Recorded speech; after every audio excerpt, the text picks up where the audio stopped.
Good morning, everybody. I think this is on. You can hear me? Anyone? Yeah, it's also recording the cameras. Okay. I suppose just following Pather, I have a difficult act to follow there, but I think that some of the work that we've been doing in Eco-UNESCO, I suppose it is that idea of sowing the seeds. And I think that from the work that we've been doing in the non-formal side and how we've been working within the secondary school system, you can see how, I suppose, how we sow the seeds of creativity and change within young people in the system. So, for anyone who doesn't know us, we're an environmental education and youth organisation. We're linked to UNESCO. We're a key partner of UNESCO's Global Action Programme in Education for Sustainable Development. That's the programme post the UN Decade of Education for Sustainable Development. So it was kicked off in 2015. I suppose the being an international key partner of UNESCO means that UNESCO have recognised the work that we're doing on the ground, I suppose, in the non-formal side. We have a number of different programmes. Today I'm going to focus on, as I said, it's an overview of the work that we're doing within the second level system. I will highlight our Young Environmentalist Awards programme. We have a Youth for Sustainable Development programme, which I'm going to talk about as well. But I also want to highlight, I suppose, that we are a QQI accredited training centre, and we do offer courses on sustainable development and ecology, and we do a lot of, I suppose, work with teacher training. One of the things, I suppose, from an organisational perspective is that we've been members of the Irish Environmental Network, so we very much would have started out as an environmental education organisation, but we're also members of the Irish Development Education Association, so would obviously have recognised the importance of linking the environmental education work that we do to the bigger global picture as well as being members of the National Youth Council of Ireland. And of course, National Youth Council of Ireland is a non-formal education organisation. So I suppose the approach that we take to our work, we would very much say, is education for the environment, education about the environment, and education in the environment. When we talk about for the environment, we work with young people, and I suppose we promote positive actions. We want to develop a sense of agency. We explore values. We look at youth-led approaches to the work that we do. We encourage behavioural change that supports the natural environment. And then also, we very importantly, I suppose, when you're working with young people, it's about, much is about social connections and them linking with other young people. The education about the environment, which I suppose is a lot of the scientific kind of education, the what. So we would look at ecosystems, but very importantly for us is the interconnectedness between ecosystems. We, I suppose, have a focus on what we call eco-literacy. And then education in the environment, and Paddy, you touched on this as well, about the importance, I suppose, of developing an emotional connection to the natural environment. So in the work that we do, we try as much as possible to get young people out into the natural world.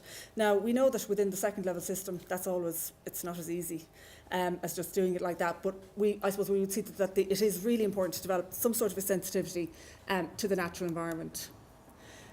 And a lot of you will know what education for sustainable development is. So we have knowledge, skills, attitudes and values. And the knowledge-based, as I said, the interdependencies and relationships of ecosystems and in the natural world, but then of people and ecosystems, skills such as critical thinking, futures thinking, self-awareness, attitudes, appreciation for diversity, respect for ecological systems, and then behaviour and action, so promoting positive behavioural change as well. I suppose our approach to our work in secondary schools, we would see it as looking at people, practice, policy and place. And we would, I suppose, interject our work into some of those areas. We don't do all of it, but we do some of that work. So when we talk about people, we work very much with teachers, we've worked with students, we've also done work with principals. We look at, from a practice perspective, the pedagogy. We focus quite a lot on, we do some curricular work, but we do a good bit of extracurricular work. School policies and school ethos, slightly. We probably haven't touched on that as much, but we do have an Eco-Sustainability Award programme and we've been linking in a bit. And then place, the importance of the school within its community. I suppose the school not just being the institution that often is the institution in our society, but that it's actually linking to the local, and then it also is linking to the global, and then very importantly is the natural environment element of place. So that's how I suppose we would see our work, but again, not doing all of those things, but some of them. And some of the work we do is through a range of different programs that we offer. So we have a Young Environmentalist Awards program. Between 2015 and 2017, we've worked with 370 plus secondary schools in the country. We developed a Learning to Change program, which has been funded by Worldwide Global Schools in 2014. So we work with about 60 plus secondary schools. We would also run teacher training, student council training. We have an ecology module for Leaving Cert, and we have eco clubs as well. And we've been running a very successful Youth for Sustainable Development programme, and I know, Duncan, you met some of our young people during the week. We had an Environmental Youth Summit. That programme has been running since 2007 with the support of Irish Aid. It is run as an after-schools initiative. It's very much focused, I suppose we take TY students and they're taken out of their school and they do work in the, I suppose, the non-formal after-school setting. And since 2007, we've worked with about 1,200 young people and trained them as peer educators and youth leaders. And in 2018, we've got a pilot of a Youth for Sustainable Development leadership module, an after-schools club that we're being funded by the EPA to pilot, and we'll see where that takes us. So we're hoping that that may become something that we can roll out into secondary schools all over the country. And I suppose it is building on what we do as a non-formal education provider, bringing that experience that we have and bringing it into the formal setting. So some of you will be aware of our Young Environmentalist Awards programme. It's youth-led, action-based environmental awareness. We have different age groups, 15 to 18-year-old seniors, juniors 12 to 14, and then we run some with primary school. But really our main focus as an organisation is the 12 to 18-year-old age group. And you can see lots of different activity and energy there from the young people who've been involved in that particular programme. So I suppose since 2015, between 2015 and 2017, would have worked with 370 plus secondary schools.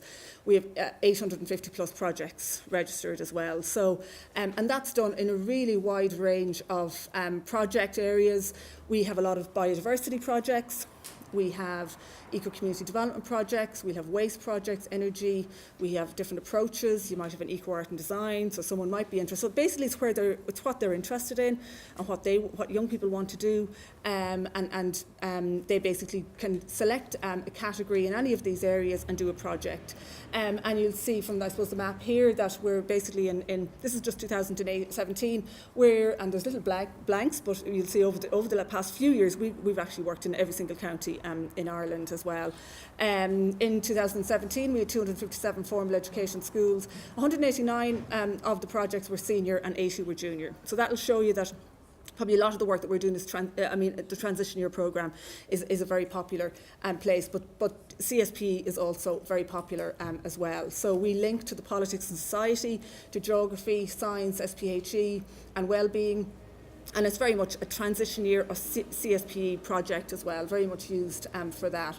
And it's promoted through the action project idea within schools. So it follows a specific framework. So for teachers, they have a stepped kind of framework to follow. And then it also runs in the academic year. So it's from September to May of each year. We're still at the registration stage. So our registration finishes at the end of November. And we also have supports available. So we would have training and workshops available and then a resource manual. So for any teachers who are interested, they can actually, we have training, we have manuals. And what we want to do with this, I suppose it's the idea of young people selecting an environmental issue of concern to them, developing an action plan, taking action, and then they raise awareness with their peers, and then they reflect basically on what they've done. The second initiative that we've been running for the past, I suppose since 2014 with the support of Worldwide Global Schools, is called Learning to Change Our World, and it's particularly aimed at promoting ESD in schools. And that has been done through capacity building of teachers, students and principals. So we have teacher training, so we do capacity building for teachers, and that would be through looking at ESD and incorporating ESD into subjects. So instead of not having sustainable development as a subject, but you incorporate it into specific subject areas.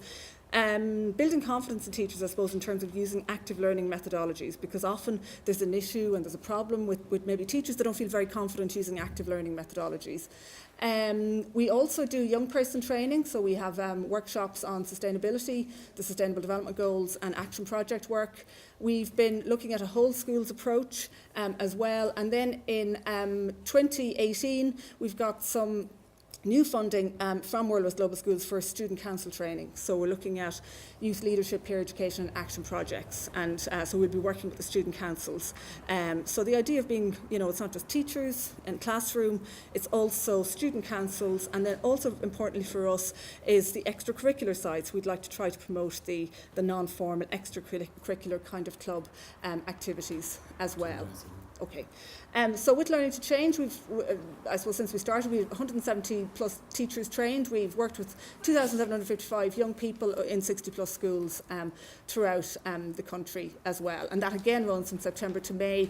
And we've a programme that we're running currently within 20 secondary schools in the country. And then the third thing that I just wanted to focus on very quickly was our Youth for Sustainable Development programme. And that particular programme is about training young people directly. So we've been doing that through a 12-week programme and action project work.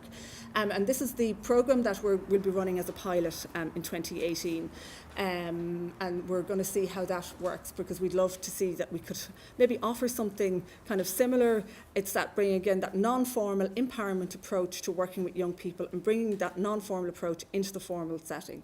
And this is just an example of actually a project that some of the young people from the Youth for Sustainable Development, they call themselves YPEPs, so they've come up with, one of our, I suppose, one of the people who started or was involved in the programme from the start, Jerry Ann Sullivan. Jerry Ann also was involved in producing one of our resources, and you probably have seen this resource. Many of you might have used this particular resource, but it's Youth for the Future. So it's a Sustainable Development ESD resource that we developed, and this is a project that young people did. They looked at the Dublin Bike Scheme, and they wanted to use the LEAP card in the Dublin Bike Scheme.